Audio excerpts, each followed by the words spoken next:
உருளைக்கிழங்குல இன்னைக்கு மொறு மொறு கரகரன்னு ஒரு சூப்பரான உருளைக்கிழங்கு குச்சி சிப்ஸு தான் பண்ண போகிறோம். உருளைக்கிழங்க மேல் தோலை கம்ப்ளீட்டாக எடுத்துட்டு இது நீட்டு சைஸில் நல்லா நைஸாக கட் பண்ண போகிறோம்.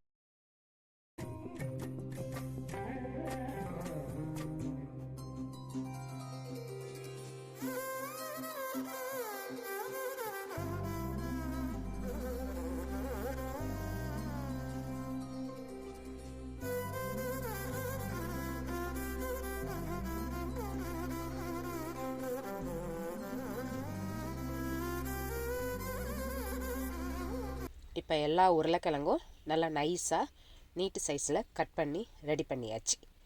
நல்லா நைஸாக இருக்குது பாருங்கள். நல்லா இந்த அளவுக்கு நைஸாக இருந்தால் தான் நல்லாயிருக்கும். இது ஒரு பக்கம் இருக்கட்டும். இதை எடுத்து ஒரு பவுலில் எடுத்து வச்சுப்போம்.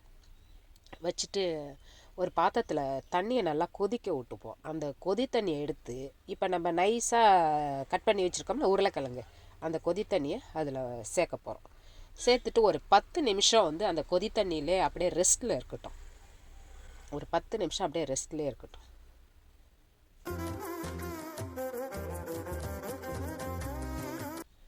அது ஒரு பக்கம் இருக்கட்டும். நம்ம ஒரு பொடி ஒன்று ரெடி பண்ணிட்டு வந்துடும். சீரகம் 2, எண்ணெய் இல்லாமல் வெறும் கடாயில் தான், மிளகு 2.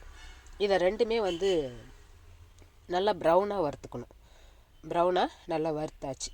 வறுத்த ஐட்டத்தை ஆற விட்டு மிக்சி ஜாரில் போட்டு ஒரு பொடி மாதிரி பொடிச்சுக்கிறோம்.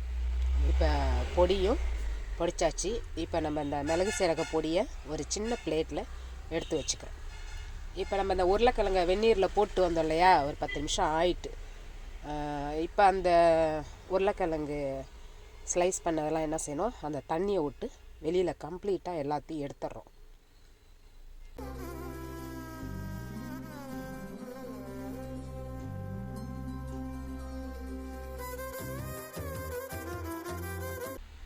எல்லாம் கம்ப்ளீட்டாக எடுத்தாச்சு. மறுபடியும் நம்ம எடுத்த அந்த உருளைக்கிழங்கு ஸ்லைஸை என்ன செய்கிறோம், திரும்பி பவுலில் வச்சுட்டு இப்போ வந்து கூலிங் வாட்டர், அதாவது சாதா தண்ணியை ஊற்றலாம். அதை ஒரு 3 டம்ளர் ஊற்றிக்கிறோம். ஏன்னா மறுபடியும் அதை வாஷ் பண்ணணும். ஸோ ஒரு 3 டம்ளர் ஊற்றிட்டு அதை அப்படியே நல்லா அப்படியே கழுவுற மாதிரி நல்லா அப்படியே வாஷ் பண்ணி எடுத்துக்கிறோம். இப்போ இதை வாஷ் பண்ணதை எடுத்து இப்போ இதை ஒரு பிளேட்டில் எல்லாத்தையும் தண்ணியை விட்டு எடுத்து வைக்கிறோம்.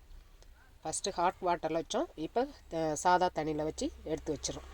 இப்போ எடுத்து வச்ச இந்த உருளைக்கிழங்கு ஸ்லைஸை என்ன செய்கிறோம், ஒரு பிளேட்டில் காட்டன் துணியை விரிச்சு விட்டு அதில் இந்த ஸ்லைஸை வந்து தனித்தனியாக விடுறோம். ஏன்னா வந்து கொஞ்சம் ஈரப்பதம் இருக்கு இல்லையா, அது கொஞ்சம் லைட்டாக அந்த காட்டன் துணி வந்து இழுக்கும்.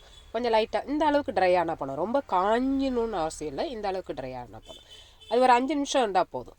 இப்போ அடுப்பில் கடாய் வச்சுட்டு எண்ணெயை ஊற்றுறோம். எண்ணெய் காஞ்சோன்னே நம்ம ஹாட் வாட்டர், அப்புறம் சாதா தண்ணியில் நல்லா வாஷ் பண்ணி அப்புறம் ட்ரை பண்ணி வச்சுருக்கோம்ல உருளைக்கிழங்கு ஸ்லைஸை, இப்போ இதை எண்ணெயில் போட்டு பொரிச்சு எடுக்க வேண்டியது.